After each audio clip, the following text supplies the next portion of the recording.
Maoist Rebel news fans, the whole Casey Anthony thing went by and I didn't say anything.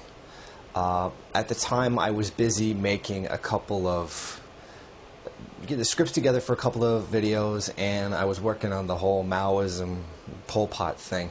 So I really didn't jump in on it, and I was trying to get news stories out to keep up content while I was doing the bigger projects. And I kind of missed this entire whole situation, reporting on it.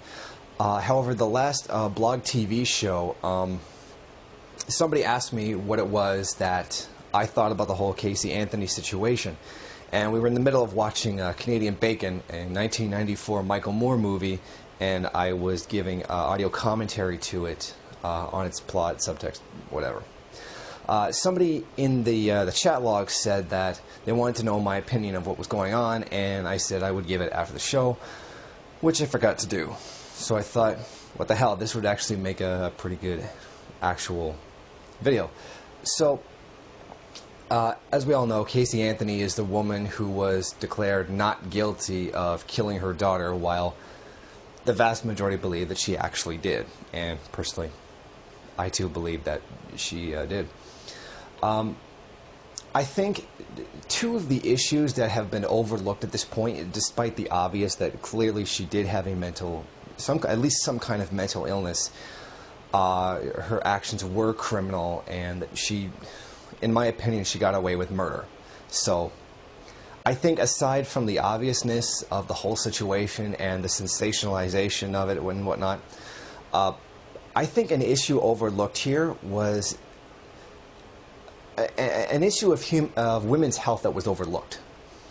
I think Casey Anthony admitted that she never wanted her daughter to begin with, and the fact that she only had the child because her parents made sure that she couldn't get an abortion.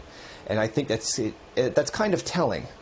Had this abortion service been made available to her, I know it was probably literally was available to her, but her parents were not letting her do it. Had she been allowed to have that abortion, the child would never have been murdered. And I know someone's going to make the case that abortion is murder, but I think it's important to look at it like this. What do you think is worse? A collection of cells being evacuated, or a child basically being tortured or murdered? Frankly, given those two choices, I would have by far chosen the abortion. That would have been far less devastating, far more humane, and it's just a better option than murdering a child. So I think in that context, had her wishes to have an abortion be made available to her, had she been able to have the abortion, none of this would have happened to begin with. So I think that while the murder of her child is wrong, it would not have happened had she had given access to the abortion service that she wanted. So I think that's very important that in this case, not being allowed to have an abortion played a definite role in the entire situation. Also, clearly a woman who murders her child and is able to go partying the next day and not report it to the police and celebrate in all the varying grotesque ways that she did throughout the entire situation. I mean, that would have to indicate at least some level of sociopathy, at least some frightening disconnect from a care or just a general any ability to connect with another human being on another level. I mean, especially a mother-child bond, which is possibly the single greatest bond there could possibly be. And for her to be so blasé and even to just frankly not care and to even celebrate that whole situation would certainly indicate that she had definitely some kind of mental illness, some form of sociopathy.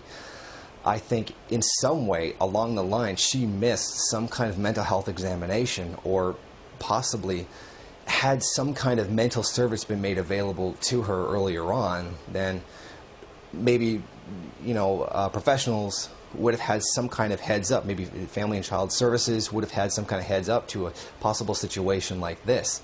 I think the glaring lack of mental health services in a healthcare field that is private certainly majorly contributed to this situation as well. So I think backward thinking and privatization of the medical field certainly played a tremendous role. Had she been able to have the abortion that she wanted, none of this would have happened.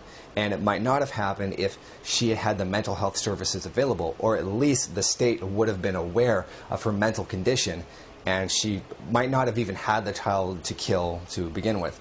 So I think a lesson here is to be a little bit more progressive about health and to make it more widely available to people who do need it. If those had been available, this whole situation might have been avoided altogether.